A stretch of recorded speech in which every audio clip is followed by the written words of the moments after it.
I think they see something in you they fear. The Star Wars prequels culminate with both the fall of a republic and its prophesized savior, all after one man masterfully positioned each piece on the galactic chessboard. In fact, Palpatine's manipulation of Anakin Skywalker originally had even more layers to it, and in this video we're going to be analyzing 3 different deleted scenes where Palpatine begins to make Anakin doubt not just the Jedi Council, but also the 2 people closest to him. The first one is actually an extended version of the scene where Palpatine asks Anakin to be his personal representative on the Jedi Council. The finished version of the scene opens with the 2 walking, with Palpatine saying, "I hope you trust me, Anakin."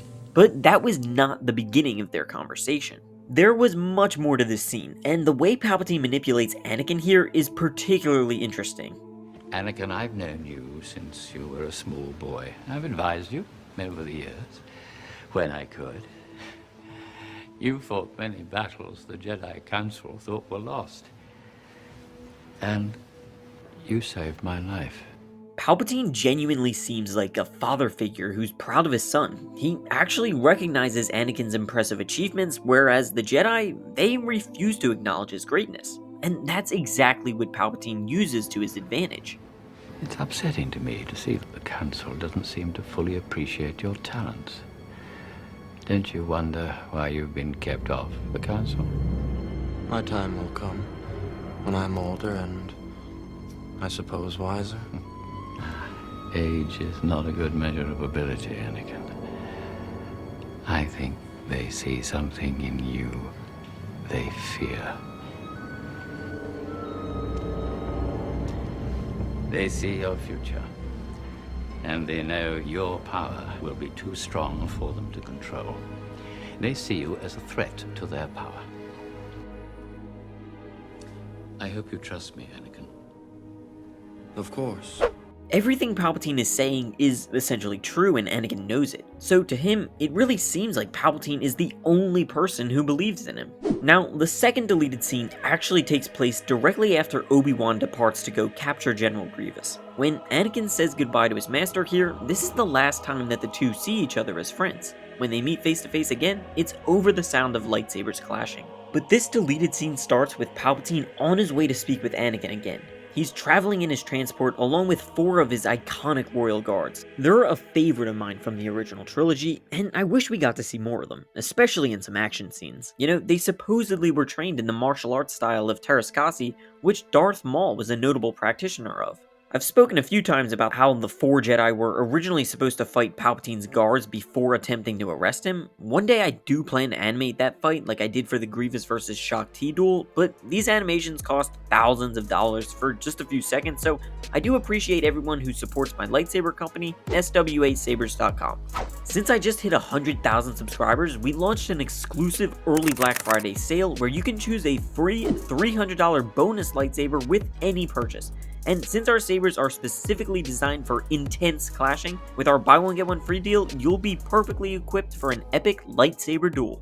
But anyway, let's get back to the deleted scene. As the Chancellor's ship lands, he tells his guards to leave us so that he can have a private conversation with Anakin. Now, if you recall, Palpatine originally wanted to send Anakin to fight Grievous, but the Jedi Council ultimately chose Obi-Wan. And this frustrates Anakin, because even if he wasn't the one to lead the campaign, he knows that he should at least still be there by his master's side. I should be there with him. But again, Palpatine uses this time of anger and confusion to further manipulate the conflicted young Jedi. Now, I don't know if this is a complete lie or if there is some truth to it, but he says to Anakin, "There are rumors in the Senate about Master Kenobi. Many believe he is not fit for this assignment." But Palpatine isn't just trying to make Anakin lose faith in his master's abilities. No, he wants to fully turn 2 brothers against each other. This is the only dialogue that I don't have any footage of, but all of this comes directly from the official script. When Anakin responds asking why the Senate would think such a thing, Palpatine claims that they believe his mind has become fogged by the influence of a certain female senator. Of course, he's referring to Senator Amidala, who he knows is Anakin's secret wife. Out of all the evil things Palpatine has done, this might be the ultimate betrayal. It's subtle, but he's trying to trick Anakin into thinking that Obi-Wan wants to steal his girl. Anakin denies it, saying, "Impossible, I would know." But in the most insidious way, Palpatine responds with, "Sometimes the closest are the ones who cannot see." And the scene ends with the script reading, "Anakin becomes worried."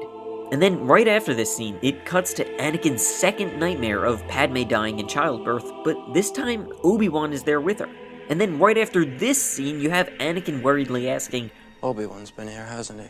it just shows how severely Palpatine is messing with his head from so many different warped angles. Before we move on to the third and final deleted scene, we actually first have to address some other deleted scenes. Remember the first one I talked about? Well, that actually wasn't the beginning. It actually starts with Palpatine telling Anakin that rather than serving the Galactic Senate, the Jedi will soon be serving him. Anakin, this afternoon, the Senate is going to call on me to take direct control of the Jedi Council. The Senate is too unfocused to conduct a war. This will bring a quick end to things. I agree. But the Council may not see it that way. There are times when we must all endure adjustments to the Constitution in the name of security. After Palpatine takes control of the Jedi Council, there was a whole subplot where a few senators, including Mon Mothma, Bail Organa, and Padme Amidala, band together to stop the Chancellor from dismantling democracy. They briefly mention establishing a secret organization that would one day become the Rebel Alliance. Seeing the mother of Luke and Leia play a major part in its formation would have been a really great way to bridge the gaps between the trilogies, but the reason I even bring this up is because it ties into one last scene where we see Anakin being manipulated by Palpatine. So this alliance led by Senator Amidala eventually musters up enough courage to confront the Chancellor, and we see Anakin standing there by his side like a bodyguard. It really evokes that imagery of Darth Vader and the Emperor, and I for one am always a big fan of any little connections to the originals. Palpatine basically just quickly dismisses the delegation, saying, You must trust me to do the right things, Senator. That is why I am here. But surely... I've said I'll do what is right. That should be enough for your committee. But after all the senators leave, Palpatine and Anakin have another conversation where he warns that they are not to be trusted, specifically Senator Amidala. Senator Amidala is hiding something. I can see it in her eyes.